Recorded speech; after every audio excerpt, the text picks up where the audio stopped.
पूरा डिस्कशन, उसकी तस्वीरें भी हमने देखी, वो खत्म हो गई है। मनोहर लाल जो कि करनाल सुजीत कर आए हैं, फेरबदल पिछले दिनों जो हरियाणा में हुआ उसके बाद से ये तय माना जा रहा था कि केंद्र में मनोहर लाल को इस बार जगह दी जाएगी। 11 ऐसे नाम बताए जा रहे हैं जिन पर पार्टी एक बार फिर से भरोसा जता रही है, यानी कि जिन्हें एक बार फिर से मंत्रिमंडल में जगह दी जाएगी पार्टी की ओर से। 11 ऐसे चेहरे हैं, उन नामों का जिक्र भी इससे पहले मैंने किया, कौन कौन से वो चेहरे जो कि एक बार फिर से मोदी मंत्रिमंडल का हिस्सा होंगे।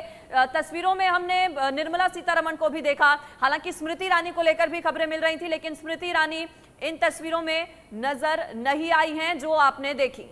अंजलि ने बताया कि 11 ऐसे मंत्री हैं जो फिर से शपथ लेंगे, यानी कि 11 वो चेहरे जो रिपीट किए जा रहे हैं। लेकिन राहुल जी ये नहीं भूलना चाहिए 20 के करीब मंत्री ऐसे हैं जो हारे हैं। अकेले उत्तर प्रदेश में 7 केंद्रीय मंत्री जो है कि अपना चुनाव हार गए हैं, तो एक तरह से टोटल 20 केंद्रीय मंत्री बिल्कुल देश भर में चुनाव हारे हैं।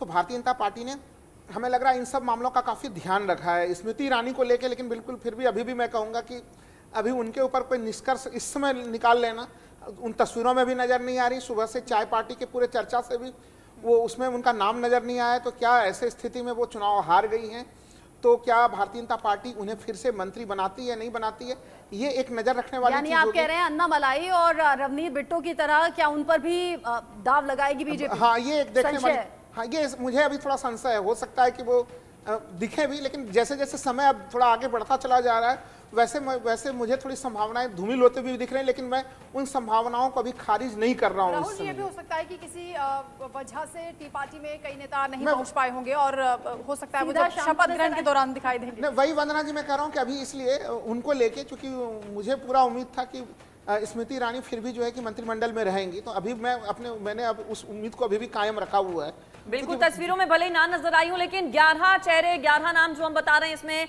राजनाथ सिंह, अमित शाह, पीयूष गोयल, नितिन गडकरी का नाम है, सर्बानंद सोनोवाल, साथ ही साथ हरियाणा अगर आप जाएंगे तो कृष्णपाल गुर्जर एक बार फिर से मंत्रिमंडल में उन्हें जगह मिल सकती है, बताया जा रहा है, उन्हें भी फोन कॉल गया है। गुरुग्राम से राव इंद्रजीत सिंह। हरियाणा बहुत ज्यादा महत्वपूर्ण है चांदनी जी, चूंकि हरियाणा में तो कुछ ही महीने में विधानसभा के चुनाव होने वाले हैं, साथ ही साथ वहां पर प्रदर्शन लोकसभा चुनावों में पार्टी का बिल्कुल भी अच्छा नहीं रहा, 5 सीटों पर पार्टी सिमट गई, 10 सीटें आती हैं। हरियाणा कितना अहम? जी बिल्कुल, हरियाणा पॉलिटिकली स्ट्रेटेजिकली भी बहुत इम्पॉर्टेंट है इस टाइम पे, क्योंकि कहीं ना कहीं हमने देखा है कि एक एंटी इनकम्बेंसी थी जो कि खट्टर सरकार के खिलाफ थी, और एक जो किसान वाला जो एक मुद्दा था वो भी एक फैक्टर था जो कि हरियाणा में बीजेपी के खिलाफ एक रोल प्ले उस फैक्टर ने किया है।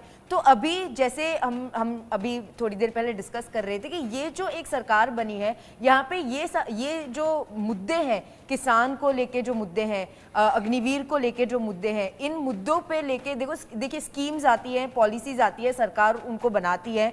अब अगर उन पे चर्चा होके अगर उनमें कोई ऐसा बदलाव लाया जाए जो कि हर किसी को मान्य भी हो और वो सरकार को आगे बढ़ने में भी मदद करे, तो मुझे लगता है कि विधानसभा जिन मुद्दों से नाराजगी हो उस पर काम करेगी। अब मोदी सरकार जो आज शपथ ग्रहण कार्यक्रम भी होना है, और ये जो हम लगातार नाव चला रहे हैं, इन नावों पर जो चेहरे सवार हैं उन चेहरों को ध्यान से देख लीजिए, वो नाम हैं जो कंफर्म हो गए हैं, और ये नाम जो आज शाम शपथ ग्रहण में आपको नजर आने वाले हैं, ये वो नाम जो कंफर्म हो गए हैं, ये वो नाम जिन्हें कॉल गया है, और ये वो नाम जिनसे इंडिया न्यूज लगातार संपर्क में बना हुआ है। यही वो चेहरे हैं जिन्हें मोदी मंत्रिमंडल का हिस्सा बनाया जा रहा है। जैसे अंजलि ने बताया, 11 ऐसे चेहरे हैं जिन्हें रिपीट किया गया है, और इस नए मंत्रिमंडल में 43 नाम कंफर्म हो गए हैं, और जो जानकारी है वो करीब 50 तक मंत्रियों के पहुंचने की है। इसमें महिलाएं भी होंगी, इनमें युवा चेहरों पर भी निगाहें हैं, और सबसे बड़ी बात, हारे हुए कैंडिडेट पर भी दाव लगाया जा रहा है। रवनीत बिट्टो को भी मौका मिल रहा है, अन्ना मलाई को भी मौका मिल रहा है,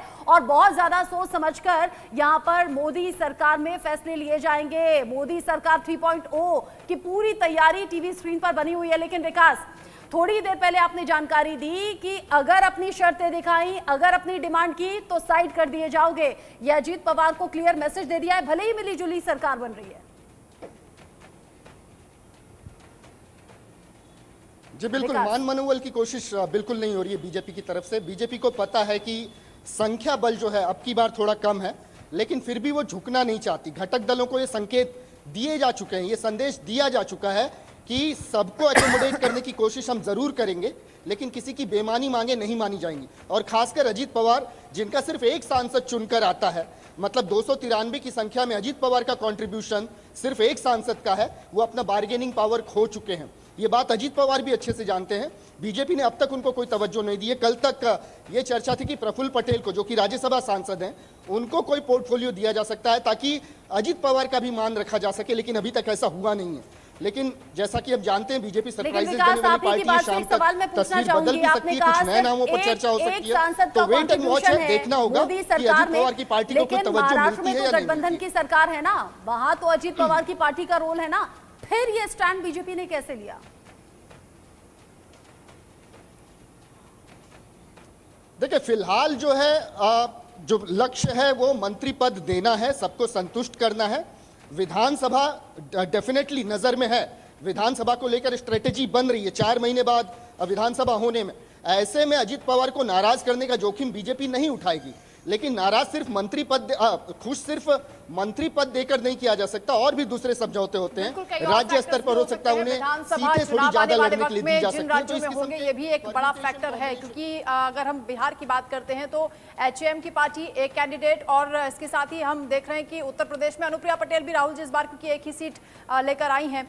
तो ऐसे में ये जो पोर्टफोलियोज आगे तैयार किए जाएंगे वो भी देखना दिलचस्प होगा। लेकिन अभी जो कैबिनेट मिनिस्टर्स की बात हो रही है, जो संख्या की बात हो रही है, ये कितना इंटरेस्टिंग हो जाता है। क्या जो जैसे हम टीडीपी और बात कर रहे हैं जेडीयू की, क्या किसी और चीज को लेकर भी आपस में सहमति बन रही है कि चलिए ठीक है, अभी कैबिनेट मिनिस्टर्स को लेकर, क्योंकि जेडीयू को लेकर चर्चा हुई कि 2 ही मिनिस्टर उनको मिल रहे हैं, ऐसा क्यों हो रहा है?